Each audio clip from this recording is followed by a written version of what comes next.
తూర్పుగోదావరి జిల్లాలో road come railway వంతెనపై అర్ధరాత్రి car బీభత్సం సృష్టించింది. 2 ద్విచక్ర వాహనాలను కారు ఢీకొట్టిన ఘటనలో వ్యక్తి దుర్మరణం చెందాడు.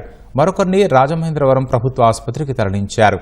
కారు 2 బైకులు నుజ్జునుజ్జవగా సంఘటనా స్థలం వద్ద భయానక వాతావరణం ఏర్పడింది.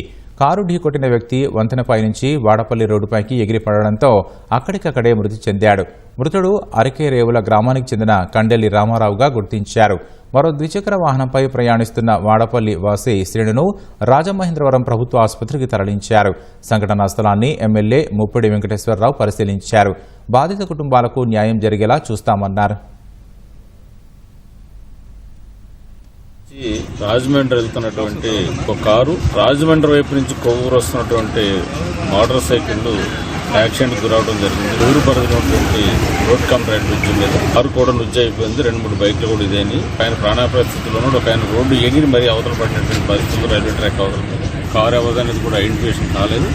కాబట్టి వాళ్ళందరినీ కూడా గుర్తించి దీని మీద సరైన దర్యాప్తు పోలీసు వారు చేస్తామని తెలియజేస్తాం.